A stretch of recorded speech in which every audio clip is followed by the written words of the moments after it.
So, imagine you are stepping into an elevator in a high-rise building. It's, perfectly comfortable. Yeah, plenty of room. Right, you have room to breathe. Maybe you're checking your phone, totally at ease. Then at the next floor, three people get in. So still fine, right? Yeah, exactly. It's a little cozy, but completely normal. But then at the next floor, five more people squeeze in. Suddenly, you are pulling your elbows tight to your sides. Oh, I hate that feeling. The air gets noticeably warmer, too. Exactly. And then two floors later, another six people forcefully push their way inside. The doors basically scrape shut against someone's shoulder. You're just crapped. Trapped, shoulder to shoulder. A complete stranger is breathing on your neck.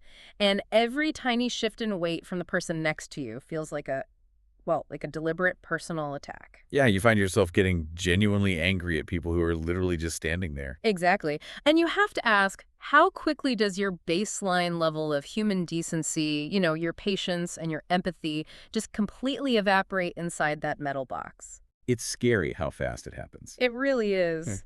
So welcome to another deep dive. Today, we are taking you on a journey into a highly provocative, deeply unsettling, and honestly just fascinating essay. Yeah, it's a wild ride. It's titled Space and Hatred by an author named Xu Feng, with the translation edited by Qin Yu.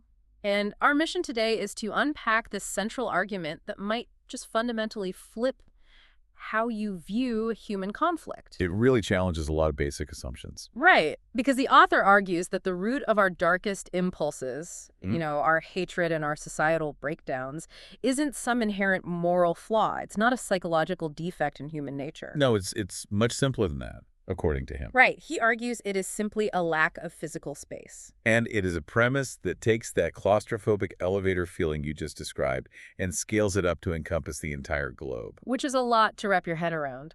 It is. And just to be perfectly clear with you right up front, um, we are looking at this essay purely as an intellectual artifact. To map out this terrain, Shuefeng goes into some extreme, highly controversial, and frankly politically charged territory. Yeah, really heavy stuff. Definitely. It includes stark discussions of mass population reduction and concepts like forced purification. So we are absolutely neutral here. Yes, 100%. We aren't endorsing these viewpoints or taking any moral or political sides at all. Our goal is just to pull these ideas apart and help you understand the brutal mechanical logic the author is operating under. Exactly. We are just here to examine the architecture of the argument, not to, validate it. And the architecture of this argument is built entirely on that sensation of claustrophobia. Like, to really grasp Shuefeng's mindset, I want you to visualize a cramped, bustling cityscape. Like incredibly dense. Right. The kind where the skyscrapers are built so close together they completely block out the sky. The sidewalks aren't just busy, they are suffocating rivers of people. Ugh, just thinking about it makes me anxious. Right. And the ambient noise of millions of lives grinding against each other never, ever stops. Now, imagine trying to retreat from that overwhelming city into an apartment, but the apartment offers no sanctuary. Because it's just as crowded inside. Exactly. Every room is tightly walled off, just bursting with inhabitants. Yeah. There's no quiet corner. There's literally nowhere to retreat, physically or mentally. Wow. The author wants you to feel that visceral, creeping panic of having absolutely nowhere left to go, because that exact feeling is the engine driving everything we're about to discuss. Okay, let's unpack this. Because the author doesn't ease you into this concept with some broad, abstract philosophical statement, right? He starts with a punch to the gut. Oh, absolutely. It's an anecdote from right after the global SARS epidemic. Xufeng recounts listening to a conversation, and there's this beautiful woman in her 30s, and she says, out loud, incredibly casually, "How did this SARS just pass by?" Which is an insane thing to say. Right, and then she says, "It would have been better if it had wiped out a few billion people." Just completely casually. Yes. And when Shuifeng asks her why in the world she would ever hope for billions of human beings to die, her response is chillingly practical. She simply says, "There are too many people, how can we survive?" It is a staggering thing to read as the opening hook of an essay. Like, Raw. the absolute lack of empathy, the sheer disappointment that a deadly virus didn't kill more people. It's incredibly striking. It's a really bleak perspective. I mean, when I first read it, my mind immediately went to a highly pressurized submarine. Oh, that's a good comparison. Right. Imagine a crew trapped underwater. As the oxygen slowly depletes, it's not that the crew members suddenly become inherently evil or malicious people. No, of course not. It's just that their fundamental biological imperative to breathe simply overrides their social conditioning to be polite. Survival takes over. Exactly. The author seems to be arguing that physical space is our social oxygen. When it runs out, the survival instinct kicks in, and anyone taking up your air becomes an enemy. That is precisely the mechanism the author is pointing to. What's fascinating here is how Shuofen completely sidesteps any traditional moral judgment of this woman. He doesn't call her a monster or anything. Not at all. He doesn't present her as a sociopath or an outlier. He presents her comment as a completely typical example of what severely limited space does to a living creature. Wow, a typical example. Yeah. According to the essay, this hatred, this casual wishing for mass death, cannot be accurately judged by our standard moral frameworks of, good and evil. Because it's outside of that entirely. Right. The author strips all of that societal conditioning away.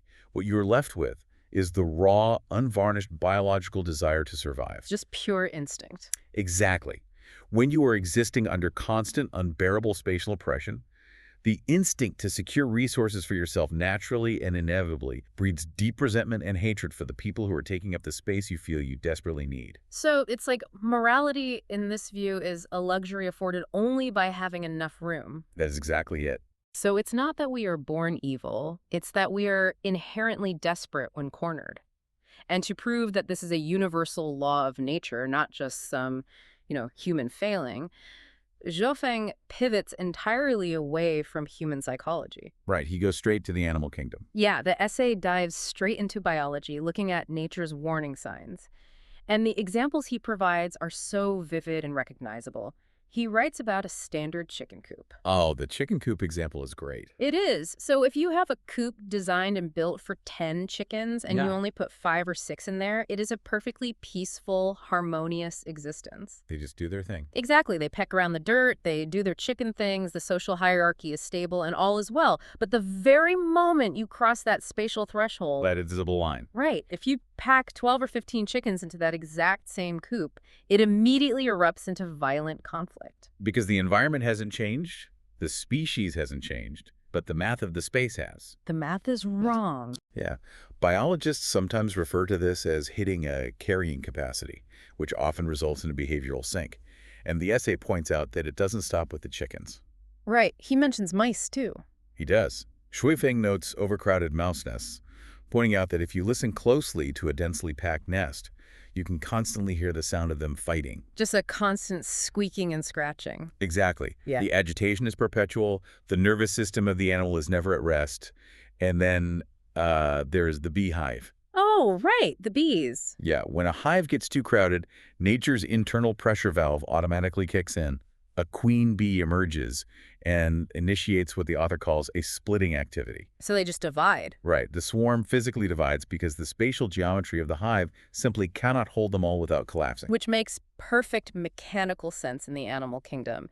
You hit the spatial limit, the tension rises, and the group fractures to find new space. It's just physics at that point. But then the author brings that exact same biological lens right back to us, scaling it up from the chicken coop to the human family. Right. Think about a multi-generational household. Oh, boy. Yeah, as a family grows, as more children are born or relatives move in, they're filling up the exact same physical square footage. The walls don't expand. They don't. The ambient noise increases, the resources stretch incredibly thin, complaints naturally start bubbling up. Over the smallest things, I'm sure. Oh, yeah. Quarrels happen over access to the bathroom, over food in the fridge, over a simple lack of privacy. And this rising tension naturally leads to family division. Right. Adult children moving out, branches of the family starting their own separate households. It is the direct human equivalent of the beehive splitting. The tension forces outward expansion. But Chauvet introduces a terrifying escalation to this process. Because the bees can simply fly away and find a hollowed-out tree. The human family can, buy or rent another house down the street. But what happens when the street is completely full? What happens when there is literally nowhere left on the board to divide into? That's the terrifying part. The author points out a grim reality. At the time of his writing, the Earth holds 6.5 billion people. Now, Sifeng readily admits we haven't reached the point of total apocalyptic mutual killing just yet. Oh, thankfully. Yeah, but he argues that this cramped planetary space is already causing what he describes as an indescribable oppression. And we really need to unpack that phrase, indescribable oppression, because it is the psychological core of his argument. Strong phrase. It is. It's a low-grade, constant humming stress that the author argues is felt deeply by both individual citizens and entire governments. You can feel it in the air. You really can. Yeah. You can likely feel this in your own daily life. Think about how your body reacts during a grueling commute on a packed subway car. Oh, my blood pressure's going up just thinking about it. Right. Or when you are trying to navigate a grocery store on a holiday weekend where you can't even push your cart down the aisle. It's infuriating. Your heart rate elevates. Your jaw clenches. You feel inexplicably, intensely angry at complete strangers just for existing in your way. Because in that moment, your brain isn't processing the person next to you as a fellow human being with their own complex life. No, not at all. Your nervous system is kept in a perpetual state of threat detection, processing that person merely as a physical obstacle to your immediate survival or comfort. Exactly. The proximity triggers an ancient alarm system. Now, take that fleeting, everyday feeling of agitation in a grocery store and imagine making it the permanent, inescapable condition of your entire life, from birth to death. That sounds like torture. That is the pervasive oppression the author is talking about. It alters how a society functions at its absolute root. So when you look at incredibly populous environments, like Shufeng does with China, you realize this isn't some theoretical distant future. The battle for survival space starts at birth. It touches everything. It does. It dictates the education system, the job market, the housing market. But there is an ironic twist to how we try to solve this, which Xufeng maps out as this vicious cycle of survival. If we connect this to the bigger picture, it's a doom loop, essentially. Okay, walk me through that. The causality here is specific and devastating. It begins with a universal truth. Yeah. Every single living thing wants to survive. And beyond mere survival, everyone naturally hopes to live better. Right, no one wants to just scrape by in misery. Exactly. But because space and resources are strictly finite, this seemingly innocent desire for a better, more comfortable life inevitably requires taking something from somewhere else. Right. If you want a bigger house, you need more timber. If you want more food, you need more land for agriculture. Yep. You are actively plundering resources and invading surrounding spaces to optimize your own personal microspace. And the extraction and consumption of those resources have a severe byproduct. Pollution. You pollute the water, the land, and the air to build your comfort. The cost of doing business. Right. Now, here is where the feedback loop aggressively locks in. That resulting pollution actively renders parts of the earth completely uninhabitable or unusable. Oh, wow. The smog makes the city unlivable. The chemicals make the river undrinkable. So the pollution actively shrinks the total available living space even further. Wow, okay. So the very act of trying to make your own space better inevitably destroys the macro space around you. You are literally destroying the world to save your living room. That's a great way to put it. Which means society has less overall space, which means the competition for whatever clean, usable space remains becomes exponentially fiercer, more desperate, and vastly more brutal. It just accelerates. The smaller the space gets, the higher the hatred rises. And Xufeng argues that there is a terrifying mathematical consequence to hitting this ultimate spatial limit, doesn't he? Yes. He doesn't just theorize about increased social friction. He predicts a cascade of macro-level horrors if humanity doesn't break this cycle. Like what? He lists plagues, massive wars, widespread famine, and natural disasters like earthquakes and floods. It's just a total collapse. And these catastrophic events won't happen in a vacuum. They will occur right alongside a complete localized breakdown of social order. So everyday violence. Exactly. Rampant theft, robbery, kidnapping, violent occupation of land, and murder. And the most shocking part of this is the vocabulary he uses. The author doesn't call this an apocalypse. He doesn't call it evil. He bluntly calls this nature. Yeah, that part is wild. It is just the planetary chicken coop violently balancing itself out. It's a completely mechanistic view of the world. It is incredibly dark. But Xufeng takes this grim logic a step further into something even more unsettling. Hard to believe it gets darker. Oh, it does. If the natural consequence of overcrowding is violence and collapse, how does the system actually go about correcting itself? Right. What's the mechanism? He illustrates this macro-level cleansing using a surprisingly micro-level domestic story about a dog named Larry. Yes, the transition to Larry the dog is jarring at first, but it is deeply revealing. The author introduces this second massive risk through a personal anecdote. It's a very specific story. Very. He owned a dog named Larry. Larry was a good dog, but he mated with a neighbor's dog and ended up having 11 puppies. So suddenly, there are 12 dogs in a single standard-sized yard. Which is a lot of dogs. It's a ton. Now, on paper, that might sound like a dream for a dog lover. 12 dogs running around, bringing joy and vitality. But the author details how this situation rapidly, inevitably descended into an absolute nightmare. The sheer physical mechanics of sustaining 12 dogs in a confined yard completely broke down the local environment. Completely. It started with basic resources. They were constantly aggressively fighting over the food. Naturally. Then the waste. The author notes there were droppings everywhere to the point where the environment was ruined. He couldn't even walk through his own yard. Disgusting. Then the spatial limits started warping their psychology. The 12 dogs were all competing for the limited resource of the owner's attention. Which is a huge deal for dogs. Right. They would surround him so tightly he literally couldn't move. And because dogs are jealous, territorial creatures, they started violently biting each other just to win his favor. It's that behavioral sink again. Exactly. Eventually, this chaos spilled out of the yard. Whenever the gate opened, this pack of agitated, hyper-competitive dogs would rush out, terrifying the neighborhood and making children scream in the street. So if we look at the parallels here, the environment has collapsed due to waste, the social dynamics have turned violently competitive over limited resources, and the internal chaos is now actively threatening the wider world outside the yard. Exactly. So the author, as the owner, has to intervene. He gives away 6 of the dogs. But he finds that the remaining 6 are still too much for the specific square footage of the yard. The math still wasn't working. Right. The tension and the problems persist. So he gives away more until finally only exactly 3 dogs are left. And suddenly, as if by magic, the yard is peaceful again. Balance is restored. The fighting stops. The author concludes that his yard had a strict, unyielding mathematical carrying capacity. It could accommodate exactly 3 dogs. Any more than that, and the population simply did not match the space. This is an extended metaphor for the second great risk the author sees for humanity. It is crucial to look at this from 2 different perspectives, actually. Okay, what are they? Well, from the perspective of the puppies that were suddenly given away, the owner's actions were totally incomprehensible. Right, they had no idea what was happening. Why were they suddenly ripped from their home?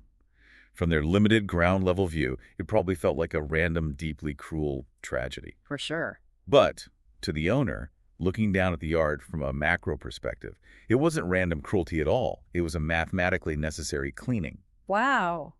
And the author uses this exact dynamic to introduce a highly controversial concept: forced purification by divine beings. Forced purification. That is a chilling phrase. It's a complete abdication of agency. It is heavy. The argument Sui Feng is making is this: human beings are currently acting exactly like the dogs. We are reproducing, consuming, extracting, and acting selfishly, focusing entirely on our own individual desires and microspaces without ever looking at the fixed size of the global yard. We're just blind to the boundaries. Yes. If we utterly refuse to self-regulate, if we don't plan for the macro environment, then higher powers, whether you interpret that as literal divine beings or simply the overarching impersonal forces of nature and planetary ecology, will be forced to step in. They become the owner of the yard. Exactly. They will look down at our overcrowded, polluted yard, see the chaos, the fighting, and the environmental collapse, and they will implement a forced purification to restore the mathematical balance. I have to admit, I find this logic incredibly bleak, specifically regarding how it treats human agency. It's definitely not a hopeful view. No, because the author actually writes that forcibly preventing the dogs from mating and reproducing is too cruel because it goes against their fundamental biological nature. Right. He says, let nature take its course. But then, in the very next breath, he seems to fully accept that a mass forced purification, essentially a culling of the population through plagues, disasters, or divine intervention, is just an inevitable, logical consequence. The massive contradiction. It really feels like throwing your hands up and saying, well, we can't stop our biological instincts to consume and multiply, so I guess we just wait for the universe to violently wipe half of us out. Is that really the only takeaway he offers? It is the central paradox in the text. The author grants us the absolute grace of our biological imperatives, saying it's cruel to suppress the natural drive to reproduce, consume, and thrive. But he offers absolutely zero grace for the consequences of those imperatives. So fatalistic. It is. To Zhu Feng, the math of the universe is utterly unsentimental. You exceed the spatial capacity, the space violently corrects itself, the dogs don't get a vote in the cleaning, and neither do we. So what does this all mean? Where does this leave us? Does the author offer any actual actionable hope, or are we just sitting in the yard waiting to be purified? Well, Zhu Feng does propose a theoretical solution, but he undercuts it almost the moment he introduces it. Well, of course he does. Yeah. He states that to actually resolve this existential crisis of overpopulation, limited space, and the resulting mutual hatred, humanity must completely radically restructure society to live and produce according to the theories of something called Lifechanyuan. Lifechanyuan.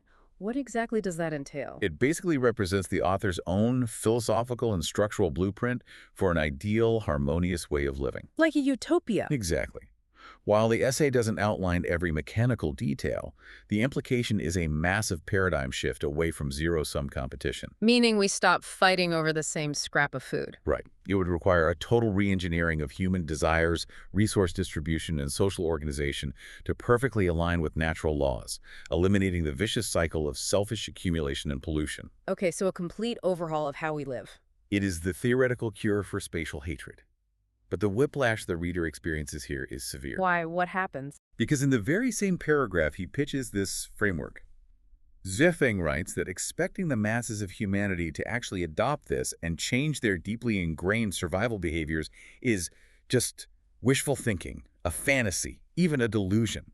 Wow. Wait, so he pitches his own cure, but acknowledges that the immediate biological imperative for people to survive and compete now will always override the long-term rational planning required to save the species later. Basically, yeah. It's like, here is the cure, but none of you will ever take it. Precisely. He believes the momentum of our biology is just too strong, which leads directly to the author's final, incredibly fatalistic directive. Which is? Since the masses will not change their behavior, what should the enlightened individual do? Zhu Feng concludes that we must take a long-term, almost detached view. Step back from the chaos. Yes. The goal is simply to find those few individuals who actually understand this brutal truth, the inescapable reality of space and hatred, and lead them out of this narrow, suffocating space of competition, mentally and perhaps physically. And what about everyone else? I mean, what about the billions of people still stuck competing in the shrinking yard? The author's final, parting words on the rest of humanity are devastatingly simple. Leave the rest to fate. Leave the rest to fate. Man, Yeah. that is a remarkably cold, detached place to land.